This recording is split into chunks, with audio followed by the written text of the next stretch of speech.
Sitting with storyteller Evan Shaw of WOUB's Our Town. Of course, Our Town is Chillicothe, and it has been in your focus for, what, the last year and a half now? Yeah, it's been about a little over a year. Every year we pick a different city in southeastern or southern Ohio and to try to tell its story through the history of the town. And we chose Chillicothe last fall, late last summer. And so here we are, still working on it. Ironically, your production was delayed by a pandemic, which was, outside of floods, has been one of the more earth-shaking, history-making events in Chillicothe's history back in 1918. That's right, and that's something we will talk quite a bit about, actually, in the film. I felt it was kind of timely with what we all just went through. But, the 1918 pandemic with Camp Sherman just right down the road, the World War I training camp, it was one of the worst hit training camps in the entire country, was right here in Chillicothe. And there are stories of, just death and, people passing away from that horrible, horrible illness. And so it really shaped the town at that time. And I thought it's been very interesting as we went through that, what we've all gone through the last year and a half or so, to look back in the history and see what they went through at that time as well. And there's some really interesting stories that came out that we've discovered, and that a lot of people already knew, but individuals who passed away, some of them had to be stored, their bodies at the Majestic Theatre. Which is where the movie will be shown. Which it is, which is kind of strange, but we're really looking forward to that. Obviously, it's such a beautiful building, but, they had to be stored there. There's also a story of African-American nurses who, at the time when they first arrived at Camp Sherman, they were only allowed to assist the African-American soldiers. But as the pandemic wore on, they soon realized they needed all hands on deck.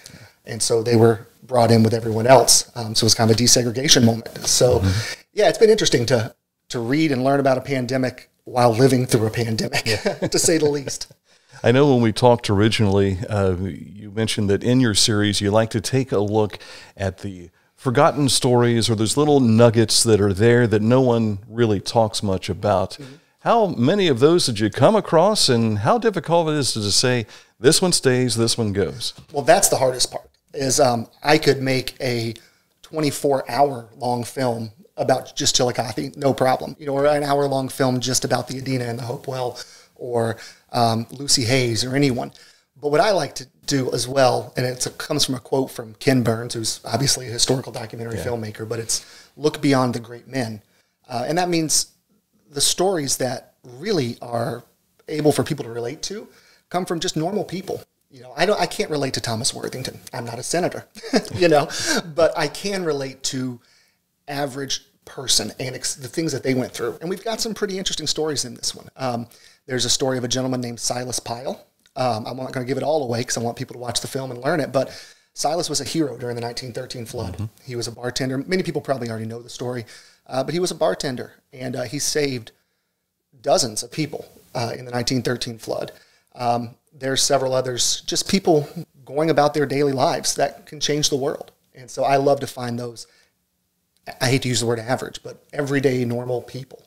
Normal people are my favorite people. So. Well, one of the things that we learned from Stan Lee, who made a stop here back in 1940-something when he was on leave from the military, was that he bases everyday Joes on small-town Chillicothe. I found that just absolutely fascinating. Absolutely, and I mean, this is the heartland of America. When you think about it, these are, and again, I grew up in southern Ohio. I'm from Meigs County, just down the road, and the people I grew up with, the people here in Chillicothe, this is as American as you can get, as just salt of the earth, and everyone can relate on some level to an average person. And like I said earlier, when you only focus on the large, important people, most people already know those stories or have heard of them, but you're missing the people who have done all the work, and the people who really make these places shine. So I'm more interested in the people who didn't wake up that one morning to change the world and did anyway. Those are the stories that I really get interested in. You have a handful of these documentaries you put together. No doubt you learned something new about every place. What have you learned from the first one to the most recent? I think so this is the 8th one we've done. Somehow, I can't believe this is eight episodes, 8 films. But what I'm the most fascinated is how similar the people of Southern Ohio are, but even more so how different we are. And I think we often get lumped into, oh, you're all just southern and southeastern Ohio, you're all one, south of Route 70, east of Route 23, or here in Chillicothe, straddling Route 23. You're all the same people, and that's just not the case. And so when you look at these small towns, like I said, I grew up in Meigs County, but we did one on Gallipolis. Now I say Gallipolis because that's the way they want me to say it. I grew up saying Gallipolis. But that's a totally different culture than where I grew up 15 minutes up the road. Yeah. And that comes from 200 years of different immigrant groups moving in, different businesses. Gallipolis had the French connection when they were first starting out. Pomeroy was a German and businessmen and Welsh coal miners. Here in Chillicothe, you have a whole different set of Revolutionary War veterans moving in and statesmen. And I think it's fascinating just to see the little differences in our small towns. Because from the outside, we're all the same, but we're not. And one of my favorite things to do on like a Friday night in the fall is listen to high school football games, not know who's playing, and try to guess the teams based on last names alone. So where I'm from, if I hear, and that's a tackle by Hill and Roush was running the ball, well, that's obviously Southern versus Meigs. Yeah. And I just think little things like that make us unique.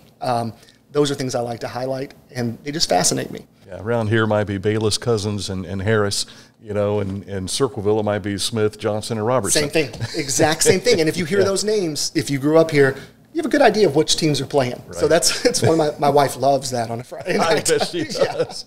We could talk sports as well. He works for NFL Films too, and that is one of my dream jobs that as a kid. But I get to vicariously do that through Litter Media's on Friday night with what we do on the high school football coverage. To kind of put a capper on this, we're looking at September 26th as being the date shown at the Majestic Theatre. What goes through your butterflies in your mind as you prepare for a premiere of Citizenry looking at what you've displayed? I'm going to be real honest. Sheer terror, and which is good because I need that. I'm someone who needs that adrenaline rush. I have to make this perfect because, several hundred people. Some of the films have had more than 1,000 people come to these. And also it's a sense of responsibility. Because I'm not from Chillicothe. These aren't my stories. These are your stories. These are your stories. And I want to honor that and do the best possible job I can on that. And I want to make it clear that this is not me telling the story of Chillicothe. We have interviews from 10 to 15 right now, individuals who have been involved in Chillicothe's history and preserving it. Everyone from Kathy at the Adina Mansion to Pat Meddard at the Historical Society, James Hill at the library. This film and all of these films really are the stories of the town from the people. And so I want to do as good of a job as possible because these small towns and towns like Chillicothe and everywhere else, they deserve that respect. And so often when we see our towns portrayed in the national media, we don't always get that respect. And we are approached from a deficit perspective, and they're focused on the problems. I feel like it's my job to highlight all the incredible things that these towns have done and the people from these towns have done. I say we as Southern Ohio and hardworking Midwesterners, we're not really Midwest, wherever we are, we built America. And the people from Chillicothe and the people from my hometown and all this area, we built Ohio. Columbus and Cleveland and Cincinnati would not exist without our ancestors digging coal or your ancestors making paper and things like that.